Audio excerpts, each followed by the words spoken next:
Jadi kalau Anda sudah buntu, saya tuh sudah doa, pastor sudah novena terus, tapi Tuhan tuh seperti tidak menjawab. Tuhan tuh tidak merubah. Suami saya tuh lihat pastor borokokok pisan gitu ya.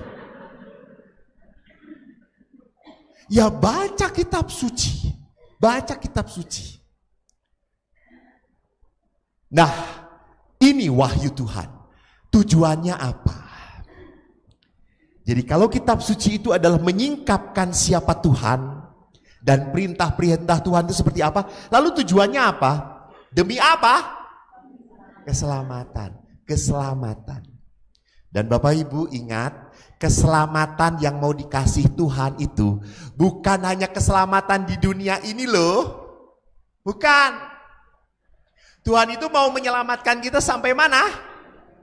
Sampai rumah Bapa. Rumah Bapa. Jadi Tuhan itu bukan hanya mau menyelamatkan di dunia ini, bukan. Tuhan ingin membawa kita sampai ke surga, Maka bisa terjadi. Nah, hanya saya selalu tidak untung. Kenapa saya berat terus? Kenapa saya susah terus? Saya ingat Uskup Fulton Sheen, terkenal banget, berkhotbah dengan berkata, Tuhan itu baik.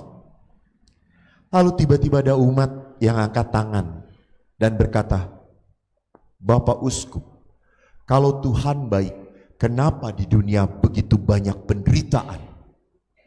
Kenapa orang-orang saleh malah menderita?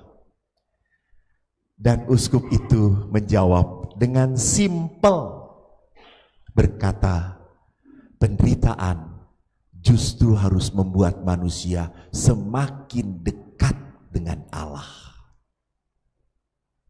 Asli Bu, asli. Kalau Anda tidak dekat dengan Tuhan, hidup makin berat. Karena banyak hal di dunia ini yang mengecewakan kita. Betul atau tidak? Siapa di sini saya kasih hadiah? Hidup menikah sudah sekian tahun, pasangan Anda percis seperti yang Anda harapkan. Angkat tangan.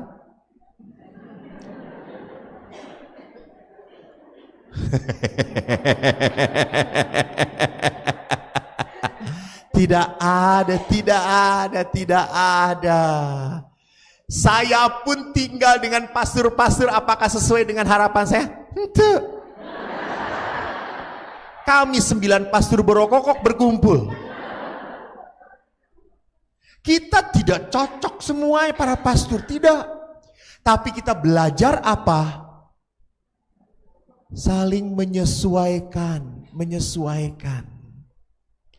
Ya sudah, ada pastor yang keras kepala, ya sudah.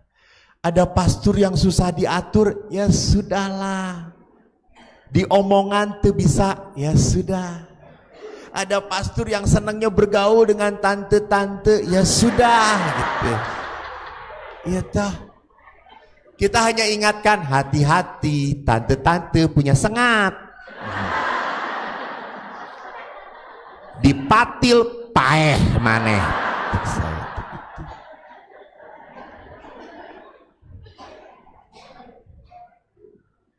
Jadi walaupun kita belajar saling menyesuaikan, bukan berarti kita membiarkan kalau dia nggak benar, salah, nggak boleh.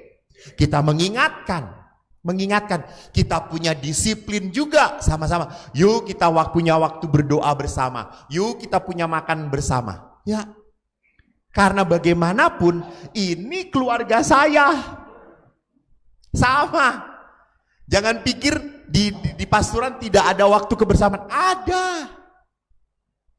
Seperti keluarga Anda juga gitu ya. Jadi lihat di sini kenapa bahwa saya dipanggil untuk keselamatan. Dan sekali lagi, untuk mencapai sebuah keselamatan kekal butuh sekali yang namanya pengorbanan.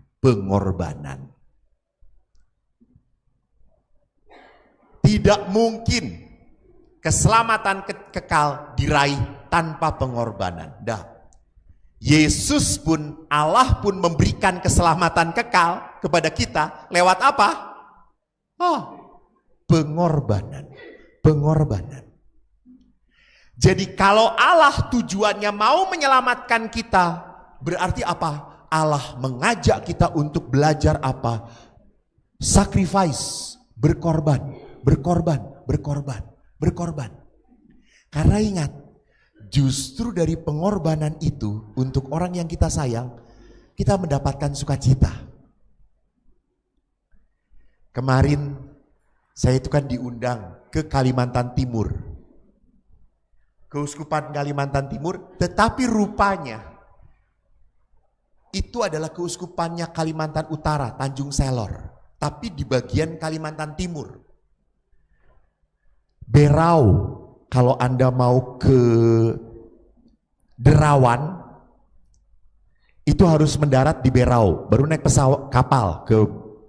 Tapi saya bukan karena mau jalan-jalan, saya turun ke bawah ke Dumaring 4 jam naik mobil, dan itu jalannya ancul-anculan. Beberapa hancur, banyak tambang di sana. Jadi batu bara, panas makanya, sawit. Sampai ke pasturan, pasturannya jelek. Gerejanya juga belum rapih terbangun, masih kecil. Dia sedang membangun dan belum selesai karena apa? Habis dananya. Saya datang ke sana, ke pasturan, mau masuk WC, dibuka pintunya, kabeh dindingnya oyang. Ampun untuk saya.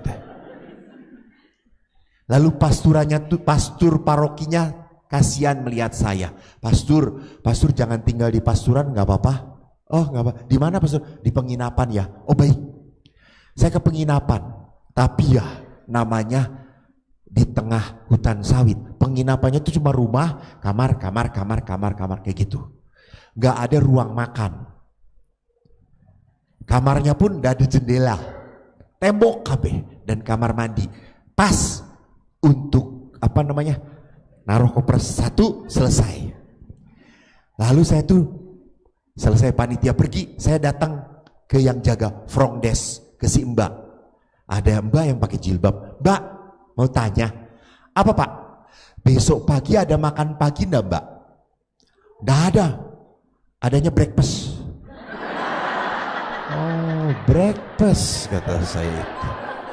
Oh oke. Jadi makan pagi enggak ada? Enggak ada, breakfast di sini adanya. Oh baiklah mbak.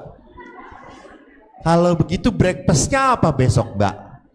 Nasi kuning. Oh nasi kuning, iya. Hari kedua, emang bapak di sini berapa? 3 malam mbak. Oh hari kedua nasi kuning. Terus ada pilihan nggak? Ada. Apa pilihannya? Makan atau tidak? Oh ya makan.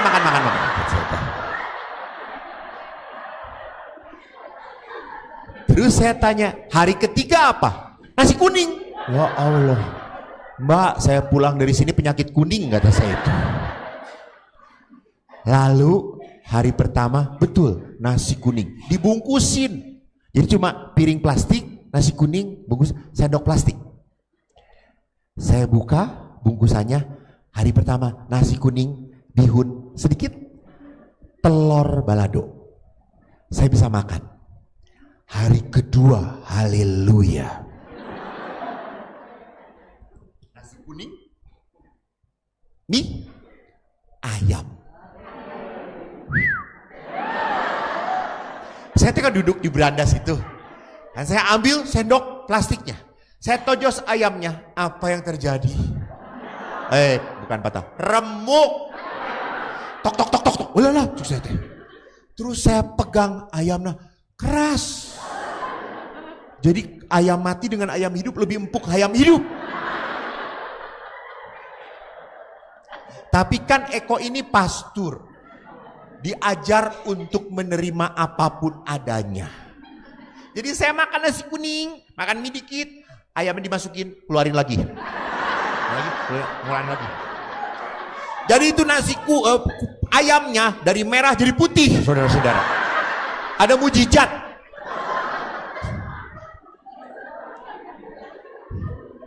Dan pas saya makan ada anak kecil. Gitu. Anak kecil duduk. Mamanya di sana dengan adiknya yang masih bayi. Anaknya langsung, "Ma, aku nggak mau makan." Dede, itu kan ada ayam. Dede kan suka. "Ini bukan ayam, Ma, ini tulang." Kata anak itu. Terus mamanya tuh datang. "Masa tulang ayam? Ini lihat punya mama bisa dimakan." Saya ngeliat mamanya. Ih, empuk punya si mamanya gitu. Kelihatan?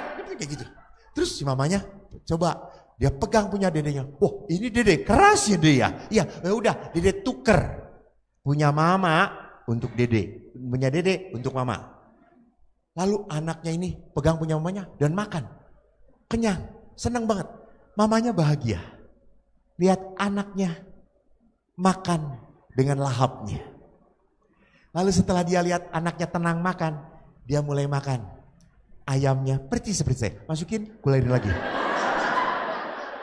Saya tuh diem aja tuh. Setelah itu, "Bu, udah putih belum?" Lalu si ibu itu berkata, "Iya apa keras ya?" "Iya Bu, ini ayam 7 minggu yang lalu Bu matinya," kata saya itu. Udah jadi fosil saudara-saudara.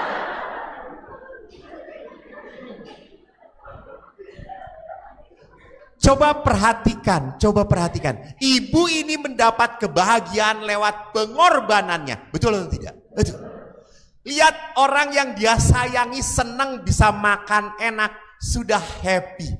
That's bahagia. Itu sukacita. Jadi Allah itu mau mengajarkan apa? Sukacita, bahagia itu bukan karena saya punya ini, saya bisa ke sini, saya bisa ke sana. No. Justru sukacita dan kebahagiaan itu didapatkan pada saat kita berkorban. Nih, gua kasihin. Nih, gua kasihin. Ini untuk kamu, ini untuk kamu. Di situ ada sukacita. Di sini yang mau diajarkan keselamatan itu apa? Karena apa? Manusia pada dasarnya punya kecenderungan untuk mengumpulkan dan tidak mau kehilangan. Maka kenapa orang-orang masuk gereja Katolik bahagia? Karena tidak ada perpuluhan di dalam gereja Katolik. Dan pasturnya pun, apakah para pasturnya banyak khotbah tentang kolekte? Tidak, narima wae. Tidak akan pernah meributkan. Kolekte kita kurang saudara-saudara. Anda kurang dijamah oleh Tuhan Yesus saudara-saudara.